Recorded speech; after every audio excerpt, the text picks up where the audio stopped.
आज हूँ श्रावण मासर तृतीय सोमवार।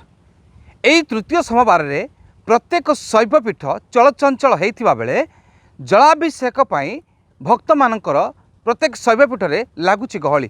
आमे बर्तमान अच्छु बालेश्वर जिला औपदा ब्लॉक देवगिरी पहाड़ पाददेश बाबा चंपेश्वर पीठरे। आसतु ये जो भक्त मान अच्छा जलाभिषेक जो भक्त मान अच्छा सहित अधिक आलोचना करवा।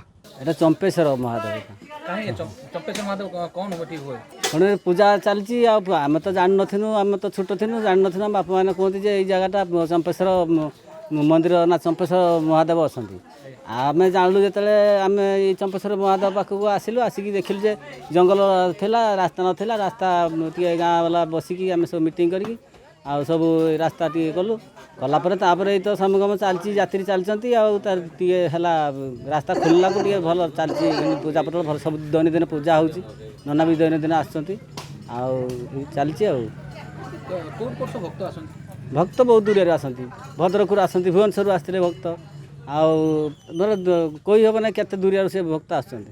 ମୋ ନାଁ ସ୍ୱାଗତିକା ମହାନ୍ତି, ମୁଁ ଏ ଅଞ୍ଚଳର ଅଧିବାସୀ। ଆମର ଏଠି ଜଙ୍ଗଲ ଭିତରେ ବାବା ଚମ୍ପେଶ୍ୱର ଏଠି ମାନେ ବିସ୍ତାର କାୟା ଜମେଇଛନ୍ତି। ବହୁତ ଦୂର ଦୂରାନ୍ତର ଲୋକ ଆସିକି ଏଠି ତାଙ୍କର ମନସ୍କାମନା ପୂର୍ଣ୍ଣ ହେଉଛି।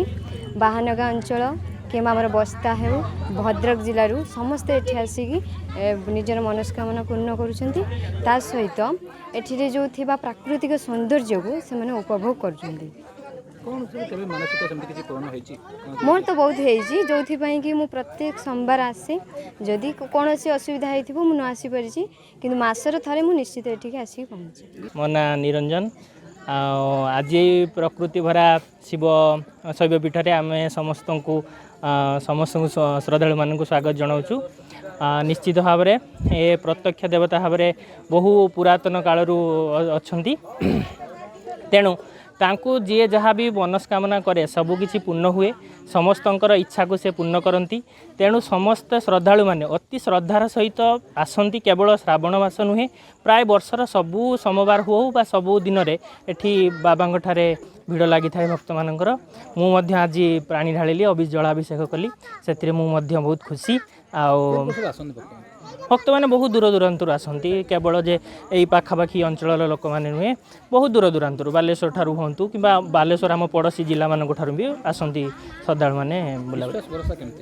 ବିଶ୍ୱାସ ଭରସା ଅତି ନିବିଡ଼। କାହିଁକିନା ଥରେ ଭକ୍ତଟେ ଆସିଲା ପରେ ଯଦି ତାର ମନସ୍କାମନା ପୂର୍ଣ୍ଣ ହେଲା, ନିଶ୍ଚିତ ସିଏ ସେକେଣ୍ଡ ଥର ଆସେ ବାବାଙ୍କ ପାଖରେ ନିଜର ସେଇ ଭକ୍ତି ଅର୍ପଣ କରେ।